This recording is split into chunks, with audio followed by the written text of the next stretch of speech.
Hello students, मैं doctor Manish Jain आपके साथ बिजनेस मैथमेटिक्स डिस्कस कर रहा हूँ। बिजनेस मैथमेटिक्स के अंतर्गत हम लोग लॉग का चैप्टर अभी डिस्कस कर रहे हैं। अभी तक हमने लॉग में एडिशन, जिसमें मल्टीप्लिकेशन के थ्रू एडिशन होता है, डिवीज़न में सब्ट्रैक्शन होता है, पावर और रूट, ये अलग अलग हमने लेक्चर्स में डिस्कस किए हैं। आज इन्हीं सब का कॉम्बिनेशन यानी मिक्स पैटर्न कह सकते हैं हम इसको, mix pattern in log.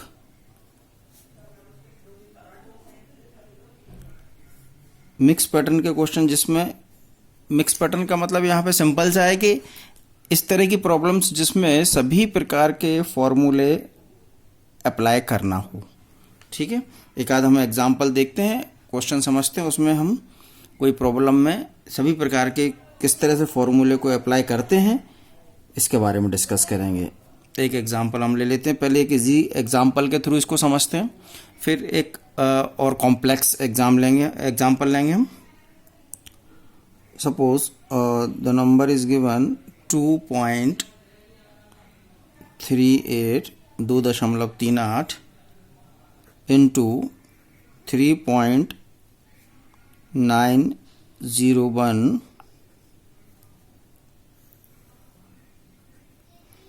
Upon 4.83। अब ये क्वेश्चन आप देख रहे हैं, इसमें यहाँ ऊपर मल्टीप्लिकेशन है और मल्टीप्लिकेशन के बाद डिवीज़न भी है। तो इस क्वेश्चन में यहाँ दोनों तरह से दो फॉर्मूले एप्लीकेबल होंगे। मल्टीप्लिकेशन का फॉर्मूला भी एप्लीकेबल होगा एज वेल एज डिवीज़न का फॉर्मूला भी एप्लीकेबल होगा। तो किस तरह से हम इस क्वेश्चन को कर सकते हैं? सबसे पहले हम जो फर्स्ट स्टेप होती है, let it be this number is equal to x is equal to this problem 2.38 into 3.901 upon 4.83। अब आप देखें कि ये ऊपर जो है यहाँ पर m इंटू एन, ये फॉर्मूला एप्लीकेबल हो रहा है। और अब ये ऊपर का पूरा जो नंबर है, न्यूमरेटर जिसको हम कह सकते हैं या अंश कह सकते हैं, अब ये पूरा अंश क्या हो गया m, और अपॉन में जो डिनोमिनेटर है वो क्या हो गया n। इस क्वेश्चन में m इंटू एन का फॉर्मूला भी एप्लीकेबल होगा और m डिवाइडेड बाय n का भी फॉर्मूला एप्लीकेबल होगा। तो इस तरह के जब क्वेश्चंस होते हैं उनको हम बोलते हैं मिक्स पैटर्न के क्वेश्चन। एक ही क्वेश्चन में एक से ज़्यादा फॉर्मूले का यूज़। अब इसको हम किस तरह सॉल्व करेंगे? तो प्रोसेस हमारी वही है, टेकिंग लॉग बोथ साइड,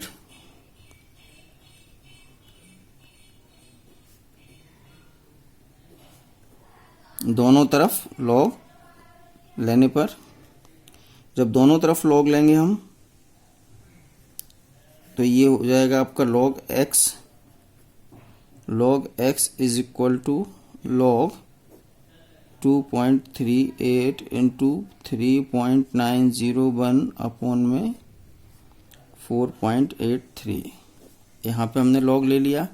अब जब log ले लिया तो log के फॉर्मूले हमको अप्लाई करने हैं। log x is equal to antilog bracket.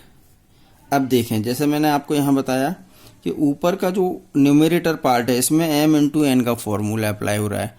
m into N का फॉर्मूला क्या होता है? log m plus log n। Clear? तो और यहाँ पर अब पूरा न्यूमरेटर m हो जाएगा और अपॉन में डिनोमिनेटर n हो जाएगा। तो यहाँ log m minus log n, तो दो फॉर्मूले यहाँ लगेंगे। तो फर्स्ट वाले फॉर्मूले में जहाँ मल्टीप्लिकेशन है उसको हम एक स्मॉल ब्रैकेट ले लेते हैं। ओके, log 2.38 log m हो गया प्लस log 3.901, ये ब्रैकेट हमने क्लोज कर दिया।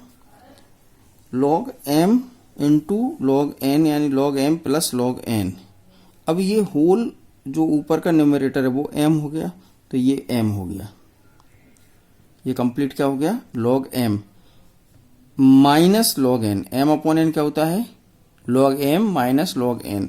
तो ये होल जो पार्ट है ये log m हो गया माइनस log n, तो अपॉन में जो डिनोमिनेटर है वो आपका n हो गया। इस तरह से इसको हम स्टेप को खोलेंगे, ओपन करेंगे। क्लियर। अब हमारी वही प्रोसेस है, log x is equal to antilog. अब इन नंबर्स के हमें log वैल्यू फाइंड आउट करनी है। सबसे पहले 2.38, तो नंबर स्टार्ट कहाँ से हो रहा है, डिजिट से हो रहा है, तो कैरेक्टरिस्टिक के लिए फॉर्मूला हो जाएगा n माइनस 1। n यहाँ कितना है, तो 1, क्योंकि 1 ये 2 के बाद पॉइंट आ गया, तो पॉइंट के पहले कितने डिजिट हैं, केवल एक ही डिजिट है, तो 1 माइनस 1, यानी कैरेक्टरिस्टिक आपका हो गया यहाँ पे 0 पॉइंट। अब टेबल वैल्यू देखेंगे हम किसकी, अब यहाँ पॉइंट भूल जाएंगे, जब टेबल वैल्यू देखेंगे तो टेबल वैल्यू देखेंगे 23 के सामने 8। क्लियर। तो 23 के सामने हम 8, ये हमारे पास में लॉग टेबल है, इसमें से हम वैल्यू देख के पुट कर देते हैं। 23 के सामने 8 की वैल्यू है 3766 प्लस ये प्लस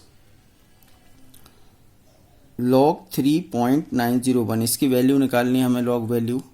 तो इसकी log वैल्यू कैसे निकालेंगे हम,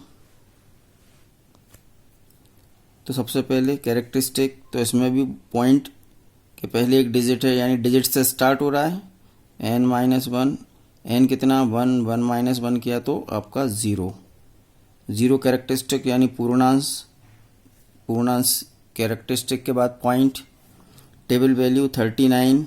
अब जब टेबल वैल्यू देखेंगे तो पॉइंट भूल जाएंगे, पॉइंट को ध्यान नहीं रखना है। लॉग टेबल 2 डिजिट से स्टार्ट होती है 10 से, तो 39 यानी 2 डिजिट हो गए। इसके सामने थर्ड क्या है 0, 39 के सामने 0 देखेंगे, और उसमें फिर फोर्थ डिजिट जो है 1, ये मीन डिफरेंस हो गया। तो 39 के सामने 0 देखो, 0 के बाद 1 जो मीन डिफरेंस आएगा वो उसमें ऐड कर देंगे हम। 39 के सामने 0 जो है, मैं यहाँ रफ में नोट कर देता हूँ, 39 के सामने 0,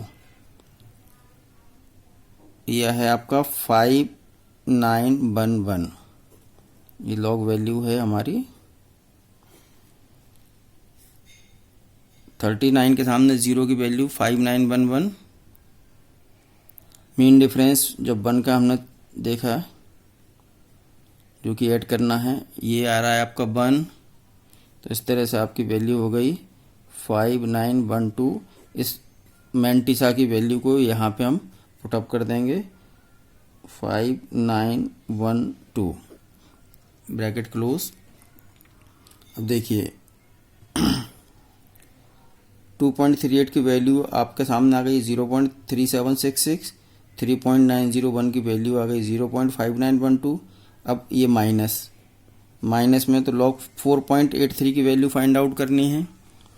अगेन सबसे पहले हम कैरेक्टरिस्टिक देखेंगे, कैरेक्टरिस्टिक देखने के लिए नंबर किससे स्टार्ट हो रहा है, डिजिट से। Again formula n minus 1, n कितना है तो 1, 1 माइनस 1 किया तो 0, आपका कैरेक्टरिस्टिक हो गया 0। कैरेक्टरिस्टिक पूर्णांश के बाद लगाया पॉइंट, टेबल वैल्यू 48 के सामने 3 की, हम 48 के सामने 3 की वैल्यू देखेंगे जो कि लॉग टेबल में आपकी है 6839।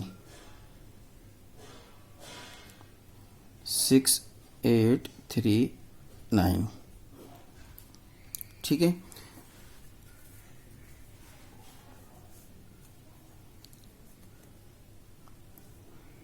नेक्स्ट स्टेप में हम क्या करेंगे, इन दोनों नंबर्स को ऐड कर देंगे। मैंने आपको बताया हमेशा ऐड और सब्सट्रैक्शन, ये कहाँ करना चाहिए आपको, एडिशन सब्सट्रैक्शन रफ साइड में, क्योंकि कैरेक्टरिस्टिक या इनके कारण प्रॉब्लम हो सकती है। तो हम रफली पहले एक बार चेक कर लें, 3766 प्लस 0.5912, ठीक है। 6 + 2 8, 6 + 1 7 9 7 + 9 16 4 + 9 4 + 5 9। तो ये आपका आ गया 0.9678। यहाँ वैल्यू पुटअप कर दें हम। अब ये ब्रैकेट स्मॉल जो ब्रैकेट है वो हम हटा देंगे यहाँ से। 0.9678 आपकी वैल्यू आ गई, माइनस इसमें से 0.6839 को माइनस करना है। ठीक है, नेक्स्ट स्टेप में माइनस करेंगे तो ये ब्रैकेट भी हट जाएगा। इस वैल्यू ये 0.9678 में से माइनस करना 0.6839 को, ये हमने माइनस किया। 18 - 9 9।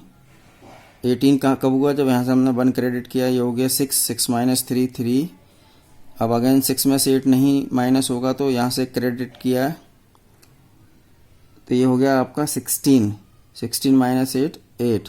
ये हो गया आपका 8 8 - 6 किया तो 2। ठीक है, 0.0। तो ये आपका सब्सट्रैक्शन के बाद आगे ये वैल्यू आ गई है आपकी 0.2839। अब इसकी हमें एंटीलॉग वैल्यू लेना है। ठीक है, यहाँ हम लिख सकते हैं taking the value of antilog या एंटीलॉग लेने पर। जब एंटीलॉग लेंगे तो सबसे पहले हम ये जो मैंटीसा होता है पॉइंट के बाद वाले नंबर की एंटीलॉग वैल्यू देखते हैं। तो 0.28 के सामने 3 देखेंगे हम एंटीलॉग टेबल में। एंटीलॉग टेबल में 0.28 के सामने 3 की वैल्यू है 1919। और अब मीन डिफरेंस हम देखेंगे 9 का। 28 के सामने 3 हमने देख लिया, मीन डिफरेंस ऐड करते हैं तो प्लस मीन डिफरेंस 9। तो 9 का मीन डिफरेंस जो है एंटीलॉग टेबल में दिया हुआ है 4। ठीक है, 28 के सामने मीन डिफरेंस में 9 की वैल्यू दी है 4। इसको ऐड कर देंगे हम तो ये हो जाएगा आपका 1923। तो ये आपकी 0.2839 की एंटीलॉग वैल्यू आ गई है। जब एंटीलॉग ले रहे हैं तो यहाँ से लॉग हट जाएगा तो ये क्या बचेगा आपके पास, केवल x बचेगा। x वही मतलब जो हम क्वेश्चन में जहाँ से हम स्टार्ट किए थे, जो क्वेश्चन दिया था इसकी वैल्यू को हमने क्या एज्यूम किया था x के इक्वल में, यानी x लेके चले थे हम। वापस हमारा जब सॉल्व कर रहे हैं हम तो x के रूप में हमारा आंसर आ रहा है। तो इस पूरी प्रॉब्लम को जो हमने सॉल्व किया उसका आंसर ये x के रूप में हमारे पास आ जाएगा। अभी हमने जो एंटीलॉग वैल्यू ली है वो आ गई है हमारे पास 1923। अब कैरेक्टरिस्टिक की बारी है। अभी हमने मैंटीसा का यूज़ कर लिया। कैरेक्टरिस्टिक देखें तो ये पॉजिटिव है कि नेगेटिव, 0। 0 को हमेशा पॉजिटिव कैरेक्टरिस्टिक माना जाता है। जब कैरेक्टरिस्टिक पॉजिटिव होता है तो फॉर्मूला n+1, यदि कैरेक्टरिस्टिक नेगेटिव है तो फॉर्मूला n-1। ओके, 0 प्लस हमने 1 किया तो क्या हो गया आपके पास आ गई 1। इस 1 का क्या यूज़ है, तो जब कैरेक्टरिस्टिक पॉजिटिव होता है तो हम लेफ्ट हैंड से उतने डिजिट के बाद पॉइंट लगाते हैं। यहाँ पे लेफ्ट हैंड से हम काउंट करें तो 1 डिजिट के बाद हमें पॉइंट लगाना है, यानी ये पॉइंट लगेगा 1 के बाद। तो ये अब नंबर आपका हो गया 1.923। ठीक है, तो ये x इज इक्वल टू आपका आ गया 1.923। ये आपका फाइनल आंसर हो गया है। तो ये बड़ी सिंपल सी प्रॉब्लम थी। हालांकि इसमें कोई बहुत ज़्यादा फॉर्मूले का यूज़ नहीं किया हमने, केवल 2 ही फॉर्मूले थे, m×n और m/n। ये 2 फॉर्मूले थे। पर किस तरह से एक क्वेश्चन में एक से ज़्यादा फॉर्मूले हमको यूज़ करना है वो हमें मिक्स पैटर्न में सीखने को मिलता है। इसके बाद हम नेक्स्ट जो लेक्चर लेंगे उस नेक्स्ट लेक्चर में हम ऐसा कोई प्रॉब्लम सॉल्व करेंगे जिसमें ऑलमोस्ट जो लॉग के चारों फॉर्मूले हैं, मल्टीप्लिकेशन, डिवीज़न, पावर और रूट, एक साथ वो चारों फॉर्मूले आ जाएं। तो नेक्स्ट लेक्चर में हम उस पर डिस्कस करेंगे। आप अभी इजी जो पैटर्न है उनकी प्रैक्टिस करें और अच्छा होल्ड करें। मिक्स पैटर्न पे लॉग का ये बहुत इंपॉर्टेंट पार्ट है लॉग में, और इसको अच्छे से तैयार करें। Thank you very much, all the best, good bye.